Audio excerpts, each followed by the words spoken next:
Well, I'm not often introduced by a prophet. I don't mean that Brian can foretell the future.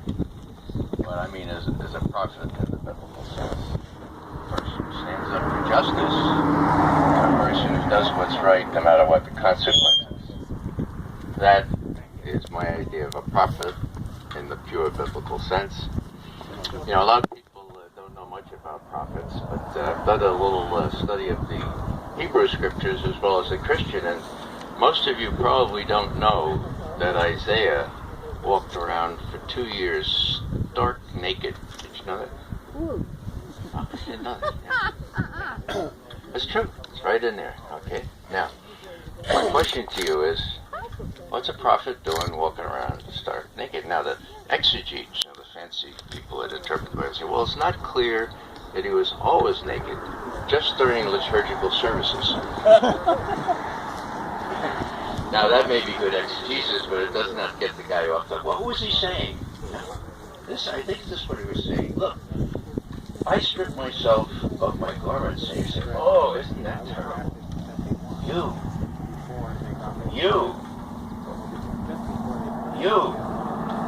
You are stripped of the vision with which Yahweh blessed you. A vision of justice and shalom, and that is far more culpable, far more worthy of contempt than being stripped of your clothes. So when I see a person like Brian Terrell who's willing to do what's necessary to bear witness so the rest of us can all take counsel and take hope and take good example from that, then I feel particularly honored. Now, does anyone have a Bible? We couldn't find one. Yeah. They well, have one now, in the basement. this is very telling. This is very telling indeed. Now, this is Chuck Bible. Yeah, this Chuck is. had one, but he got in a car accident. We're here to have his. Yeah, he only had one Bible here in town. This is Bible country, is it not? You know, I mean, is this real heavy Christian country here? And we couldn't find a Bible. Well, you know, I'm going to have to rely on memory then, you know. Could you say who you are too, Ray? I'll Introduce yourself. who I am. Yeah, I'm supposed to say who I am. Yeah, please. Okay, I'm Ray McGovern from New York City originally. Came down as a second lieutenant in the Army, finished Army intelligence and infantry schools, and after my 2-year service, joined the Central Intelligence Agency where I worked for 27 years on analysis, not on operations. Now, what I want to kind of search my memory for are some stuff that I remember from the Bible. Okay, now you may think that the Bible is sort of what Alberto Gonzalez, the adjective he used to describe the Geneva Conventions. You know, that they're quaint and obsolete. I don't think the Bible is obsolete. So those of you who do will just have to bear with me. There is something in the Bible that says, "Thou shalt not kill." Yeah. And I don't think that's been amended or revoked, even by the Bush administration, you know. His dad said that he read through the Bible all the way through twice. Now, I don't think he remembered an awful lot, but apparently that is still in the Bible. Now, what am I saying that for? I'm saying that because those who don't place much store by the Bible, and there are lots of folks here, I imagine. You know, I like Kurt Vonnegut. Now, he was a big humanist, you know. He was an atheist, agnostic, or whatever. And somebody says, well, Kurt, what do you think of Jesus of Nazareth? And he said, well, you know, I'm not sure. I'm not sure he was God, but if it weren't for the Sermon on the Mount, I think I'd just as soon be a cockroach. Now, what do we remember about the Sermon on the Mount? Well, remember a couple of things. Blessed are the peacemakers, because they shall be called children of God. Then there's one toward the end. It says, blessed are those who sacrifice for justice, who thirst for justice, for they shall be satisfied. And then right at the end, the kicker. Blessed are you when people make fun of you, when people call you every name in the book, because that's exactly what happened to the prophets Testament, rejoice. This is your chance to testify. This is your chance to be a prophet like Brian. So, that's good news. Kurt Vonnegut, I think, has it right. Okay. I want to just put a little bit more perspective on this, because I do speak out of a Judeo-Christian perspective. But I was talking about torture one time, and I was saying, I feel particularly against torture because the fellow I try to follow, his name is Jesus of Nazareth, he was tortured to death, and it sort of, adds a certain tone to torture for me. And the fellow I was staying with was an atheist, and he said later by email, he says, Ray, it's really nice that you talk about your Judeo-Christian background and all that, but you know what? I'm an atheist, but I know that human beings don't do that to other human beings, all right? So get off this kick about, you have to be a believer. Human beings don't do that, don't torture other human beings, and human beings don't drop bombs on other human beings either, or shoot missiles at them, even if they can't see them, even if they're sitting behind some console, or flying off in some supersonic aircraft like the B-2 that flies out of here. So, that having been said, let me get back here to the fact that this is Christian territory. I'll bet that those sheriffs over there, I'll bet that many of these soldiers and airmen here went to church this morning. I'll bet they did, because isn't it Sunday? It is Sunday, yeah. And, when I look at the sign at this place, and then I think of, the old WWJD. Anybody know what that is? What would Jesus do? Well, I don't know if he'd climb into that bomber there. And I'm sure that, even though we picture Jesus as a white man, I don't think he was any more a white man than Whiteman Air Force Base. And I think this points to something very profound and something very ugly. Whiteman Air Force Base is a reflection of the American original sin, which is racism. Whether it's the Native Americans, whether it's the African Americans, the Latinos, whatever it is, our original sin is racism. And when the B-2s flew off here into Afghanistan and into Iraq, they weren't killing folks like us. No. They were killing people that our soldiers and airmen were taught to call ragheads, or worse still, sand niggers. They had things on their head that didn't look like the hats that we wear. And, this definition that they give to these kinds of people beyond the pale, those people that they are labeling that are precisely the ones that Jesus called the least of these. And what are we supposed to do to the least of these? I don't think it's to bomb them or to send hellfire missiles to them. I think hellfire has to do with what God wants to do if one believes in hell, This is really pretty profound. White men killing brown, black, other men and women and children that don't look like us. Couldn't be more clear. God luckily has a sense of humor, but sometimes the irony just sticks out in a way you can't avoid it. Stealth bombers. Brian already pointed out that they were the first ones to go bombing Afghanistan. Why? Well, because we could, and because we could refuel several times. They could fly right over here and refuel 1,800 times and come back, or just about 3 times and come back here. And the local folks would what? Clap. Man, this is great. The bombers are coming right here in Missouri from our own right. Yeah, so that's the kind of mindset that we have been subjected to. Now, stealth bombers are still doing their job, and they're still prepared to do more. We heard about shock and awe before Iraq, right? Okay. Well, there was some shock and awe prepared involving these stealth aircraft before the inches away from war in Syria in the very beginning of September of last year. John Kerry talked about, quote, an unbelievably short war, end quote. Well, now, John Kerry, you know, he might have been good about steering a boat up the Mekong, but he clearly isn't a strategic thinker if he thinks there can be an unbelievably small war in the Middle East. We know now, because of the article that published this morning from Cy Hirsch, that it was shock and awe all over again. It wasn't an unbelievably small war. It was stealth bombers. It was the whole 9 yards. We were going to obliterate those people.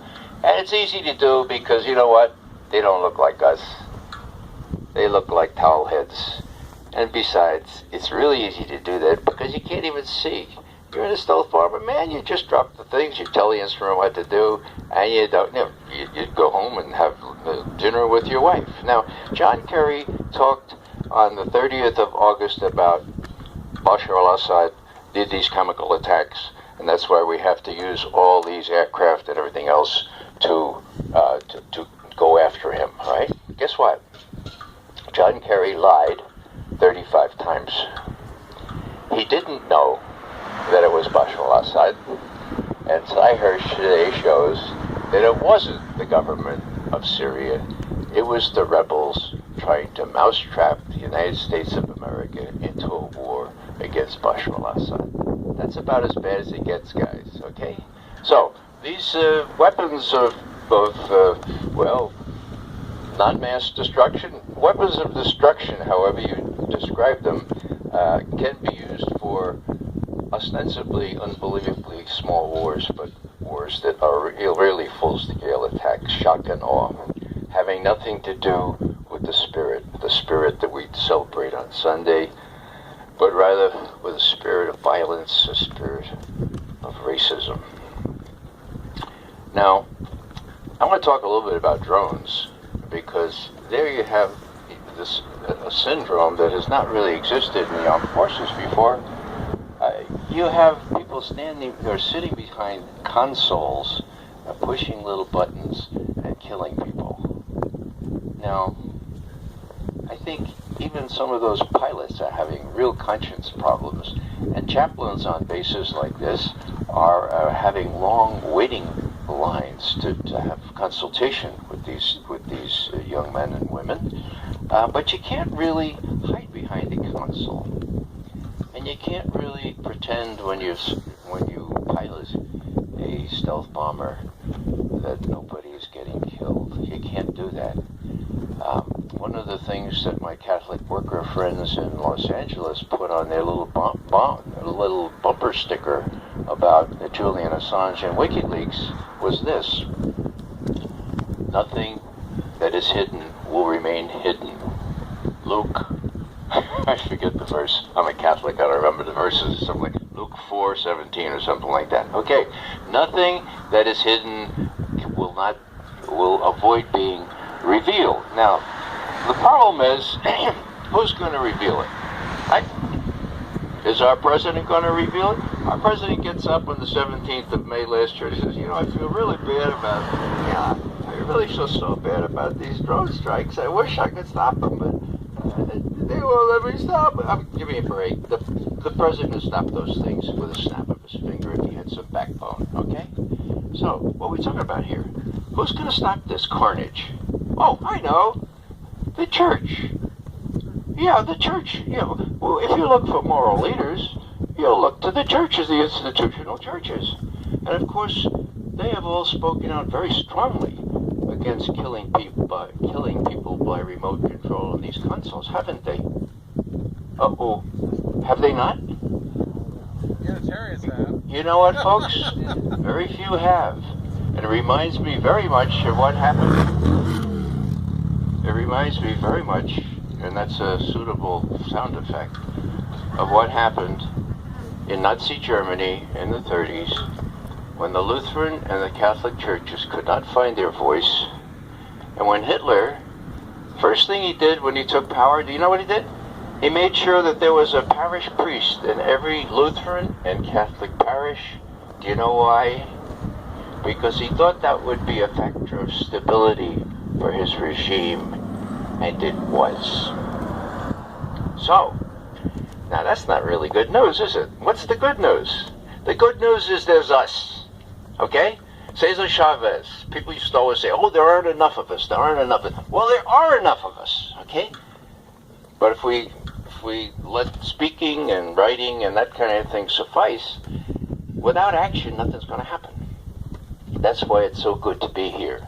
That's why it's so good to be a personal representative of justice and of what Jesus really taught for those who are believers, and what the Hebrew Scriptures also taught. So let me kind of just finish up talking about the institutional church, because if the church does not speak out against this wanton slaughter of black and brown people simply because we can do it, then the church is the same kind of religious institution that Jesus of Nazareth spoke out against and got killed for speaking out against it. Dr. King, Martin Luther King, talked about exposing evil. And in his masterful letter from the Birmingham City Jail, he said this: like a boil that can never be cured, but must be opened with all its pus-flowing ugliness to the natural medicines of air and light, so too injustice and deceit and killing must be exposed with all the friction its exposure creates, to the light of human conscience and the air of national opinion before it can be cured. That's why we're here. That's why we're hoping that everyone from the airmen to the sheriffs and others can hear the real word.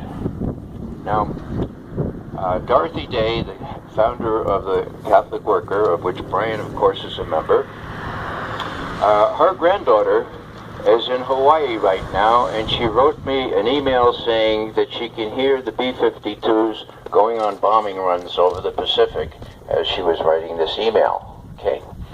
She also reminded me recently that when her grandmother, Dorothy Day, talked about the filthy, rotten system that was at the core of all our problems, it wasn't capitalism. It wasn't the abuses of our government. It was the institutional church. That's big, folks. We can't wait for the institutional church to find its voice. The Germans waited for it. It never found its voice, and so the Germans just went, well, if the priests won't tell us it's wrong, it must be all right. So it's really up to us. It really is up to us. And as Cesar Chavez said, there are enough of us. So, just to wind up here, we talk of the victims of these drone strikes and of the B-2s. We're talking about the least of these. And there's only one criterion that's mentioned in the Christian Bible of how we are to be judged. And that's in Matthew 25. And it says, as much as you did this to the least of these, you did them to me. Now, that's not obsolete. That's not quaint. Jesus identified himself with us, with the towel heads, with the people who don't look like us, even more so than with us who have it relatively easy. So, at the final judgment, airmen, listen, this is really important. The final judgment, you're not going to ask how professional you were at your consoles. You're not going to be asked how proficient you are in sticking that little X over your target. You're going to be asked how you treated the least of these. Keep that in mind. Thank you. Whoa! Thank you.